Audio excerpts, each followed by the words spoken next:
السلام علیکم دوستو، آج کی ہماری کہانی کا عنوان ہے کرنل زیگ۔ یہ کہانی عمران سیریز کی کتاب ڈیتھ پلان سے لی گئی ہے، جس کو تحریر کیا ہے ارشاد الاسر جعفری صاحب نے اور اس کو پبلش کیا ہے X2 پبلیکیشنز ملتان۔ آئیے چلتے ہیں کہانی کی طرف۔ کرنل زیگ اپنے آفس میں بیٹھا ہوا تھا۔ اس کے سامنے ایک فائل کھلی تھی اور وہ فائل پڑھ رہا تھا۔ فلسطینی مجاہدین نے اسرائیلی فوجیوں کے ایک دستے پر حملہ کیا تھا اور جس میں ایک کیپٹن سمیت 10 فوجی ہلاک ہو گئے تھے۔ رپورٹ پڑھ کر اس کے چہرے کے عضلات پھڑپھڑانے لگے تھے۔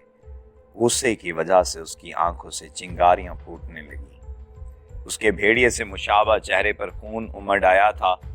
میں ان فلسطینیوں کی نسل کا بچہ ختم کر دوں گا، اس نے غصے کی حالت میں غراتے ہوئے کہا۔ پھر اس نے فائل بند کی اور اسے باسکٹ میں پٹخ دیا۔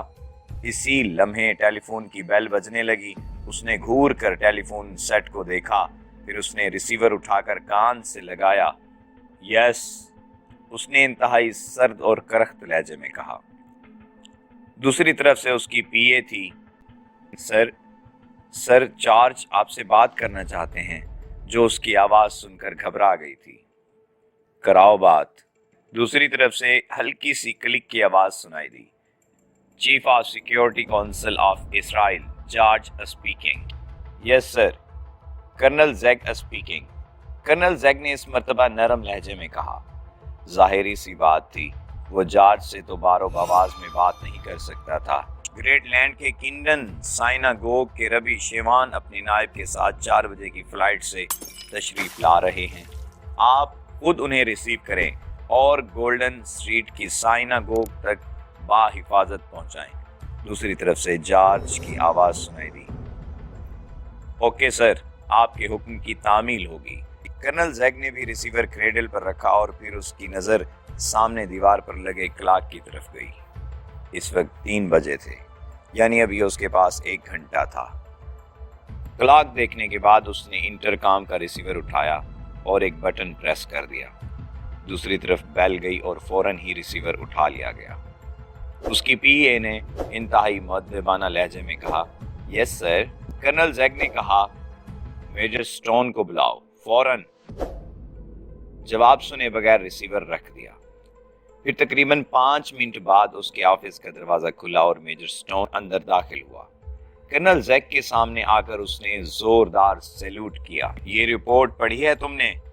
کرنل زیگ نے باسکٹ میں سے ایک فائل اٹھا کر اس کی طرف بڑھاتے ہوئے سخت لہجے میں کہا۔ میجر سٹون نے ایک لمحے کے لیے فائل کھولی اور بند کر دی۔ اب میجر سٹون نے مؤدبانہ لہجے میں کہا، سر، میں نے اس کارروائی کا بدلہ بھی لے لیا ہے۔ کرنل زیگ نے کہا، کیسے؟ بدلے کا سنتے ہی اس کا لہجہ اطمینان بھرا ہو گیا۔ میجر سٹون نے فخریہ لہجے میں کہا، سر، میں نے فلسطین کے علاقے نادر آباد کی ایک مسجد میں اس وقت بمباری کرا دی جب وہاں نماز ہو رہی تھی۔ درجنوں فلسطینی موت کے گھاٹ اتر گئے اور درجنوں زخمی ہیں۔ کرنل زیگ کی آنکھیں چمکنے لگیں۔ ویری گڈ، میں تمہارے اس کام سے بہت خوش ہوا ہوں۔ میں تمہاری ترقی کی سفارش کروں گا۔ Thank you sir. Major Stone نے کہا، اپنے ساتھیوں کی موت کا انتقام لینا تو میرا فرض ہے سر۔ اوکے، اب تم 15 منٹ بعد میرے پاس آنا، ہم ایئرپورٹ جائیں گے۔ کنڈن ٹیمپل کے ربی اور اس کے نائب صدر آ رہے ہیں۔ ہم نے انہیں ریسیو کرنا ہے اور انہیں باحفاظت پہنچانا ہے، کرنل زیگ نے کہا۔ میجر سٹون نے مؤدبانہ لہجے میں کہا اور پھر کھڑا ہو گیا۔ اس نے سیلوٹ کیا اور پھر آفس سے باہر چلا گیا۔ جی دوستو، اگر آپ کو ہماری ویڈیو پسند آئی ہے تو کامنٹ میں اپنی رائے سے ہمیں آگاہ کیجیے گا۔ اگر آپ چینل پر نئے ہیں تو چینل کو سبسکرائب کر لیجیے اور بیل آئیکن کو دبانا نہ بھولیے گا، تاکہ آپ کو ہماری مزید ویڈیوز سب سے پہلے مل سکیں۔ دعا میں ہمیں یاد رکھیے گا، اپنا بہت سارا خیال رکھیے گا۔ اپنے دوست توقیر نیاز توقیر کو اجازت دیجیے۔ اللہ نگہبان۔